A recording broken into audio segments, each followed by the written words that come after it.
Nothing could be more important for the Chiefs' historic three-peat run than what just happened, securing the first seed in the playoffs.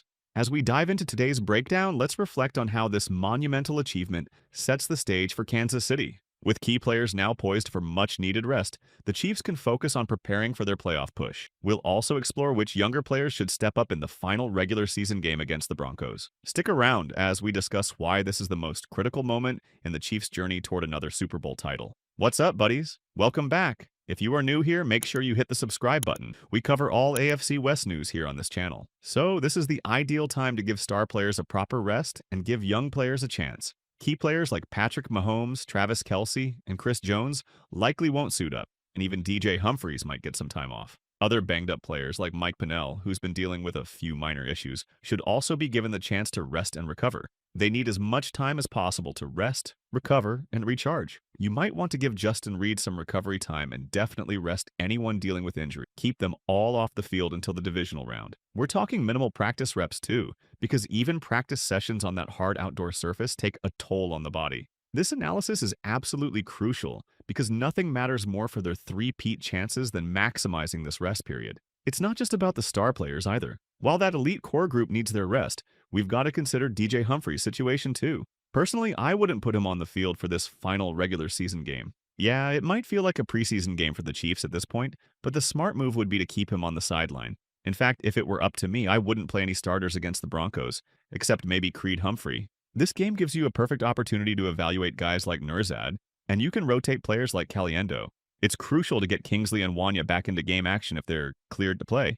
If Wanya isn't ready, that means more reps for Ethan Driscoll, which honestly wouldn't be a bad thing right now. The only exception I see is Creed, mainly because of the snap exchanges. He's probably been getting mixed practice reps these past couple of weeks, especially since they were preparing for the possibility of him playing, given the initial uncertainty with Creed. Honestly, though, I don't think Creed's taking any real risk by playing just a couple of drives before letting the backups take over. Carson Wentz definitely needs some game time. You want him ready if he's called upon, but overall, I'd give those younger offensive linemen as much playing time as possible. Usually Frank Clark or Mike Caliendo would step in as backups, but that's not how it'll play out this time. If DJ Humphrey gets cleared to play, I expect them to put him in during playoffs instead of keeping Joe Thuney at left tackle. They're definitely looking to move Joe back to left guard, so you should anticipate that switch. Now, the real question shifts to the wide receiver situation. There are quite a few injuries there to manage. DeAndre Hopkins could definitely use some downtime. He's been dealing with a knee issue, some ankle problems, just lots of those nagging injuries that add up. With Xavier, I think you need to keep him in just to maintain his rhythm,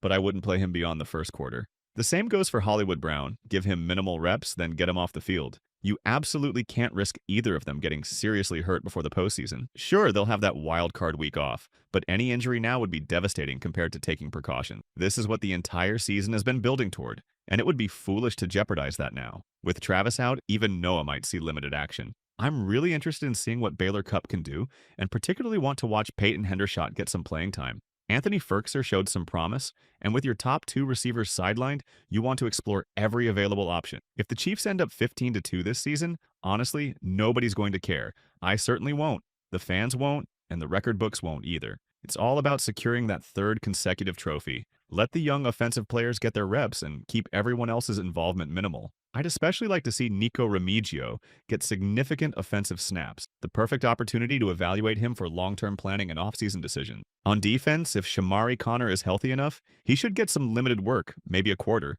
just to shake off any rust. I'm eager to see more young talent in action. Keith Taylor really impressed me last week, showing great instincts in his playing time. Nazeeh Johnson needs field time to rebuild his confidence. I'm particularly interested in seeing how Brian Cook and Jaden Hicks work together without Justin Reid out there. It could be quite revealing. Personally, I want to see Cam Jones getting defensive snaps. Tran could use some rest, and so could Nick. Maybe run some two linebacker sets. Jack Cochran being out changes things, but there might be enough depth to get Cam some meaningful playing time alongside the other linebackers. We'll dive deeper into that as we get closer to the Broncos game. The defensive line situation is tricky. Derek Anadi isn't fully healthy. He's been playing through injuries since camp. Now with Mike Pennell banged up, Chris Jones needing rest and wanting to protect Tershawn, Marlon Tuipulotu gets his shot at the starting lineup. They've been saving him all season. Now's his chance to show what those fresh legs can do. I definitely want to see him activated and making plays. Looking at our defensive roster management, I think it's time to let Charles Omenihu take a breather. He's been performing at a high level, but we need him in peak condition for the postseason run. This opens up a perfect opportunity to give Felix anudike-uzomah substantial reps at the edge position. As for George Karlaftis, I'd recommend limiting him to just a series or two. Let him get a feel for the game and then get him out. Karlaftis could probably handle a bit more playing time to stay sharp. His performance against the Steelers last week was arguably one of his best this season, so we want to maintain that momentum while being careful not to overwork him. Now, let's dive deeper into why this rest period is absolutely crucial for our championship aspirations. The first seed advantage gives us a golden opportunity to properly manage our star players' workload. I'm particularly focused on Mahomes and Kelce. They need complete rest. Sure, they can attend team meetings to stay mentally engaged, but honestly, I'd be seriously tempted to keep them off the practice field entirely. That might sound extreme to some, but when you're pursuing a historic three-peat, you need to be strategic about managing player fatigue. Looking ahead to the playoff picture, there are some fascinating scenarios developing. Here's something that might surprise some fans. I'm actually hoping the Ravens can clinch their division. I know it sounds counterintuitive, but let me break down why this would create an advantageous situation for the Chiefs. If all the wildcard teams lose their games, which is statistically the most likely scenario, though we've all seen enough playoff football to know upsets can happen, the seeding arrangement becomes particularly interesting. As the number one seed, the Chiefs would face the fourth seed in their first playoff game.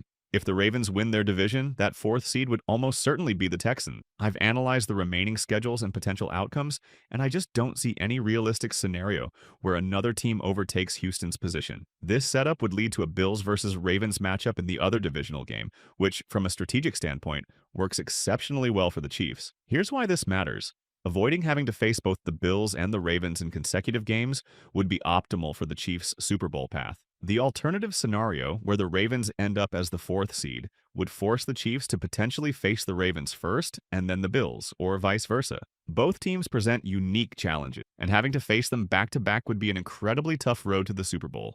Let's look at the broader implications of these scenarios. The NFL playoffs are all about matchups, and sometimes the path to the Super Bowl is just as important as the team's overall capability. Having the right sequence of opponents can make a significant difference in a team's championship prospects. That's why I'm suggesting Chiefs fans might want to temporarily become Ravens supporters for a week, just to help create that more favorable playoff bracket. Looking at the immediate future, we've got several key areas to monitor as we approach the regular season finale and prepare for the playoffs. The coaching staff needs to carefully balance giving younger players valuable experience while ensuring the veterans stay sharp but well rested. This isn't just about physical rest, it's about mental freshness too.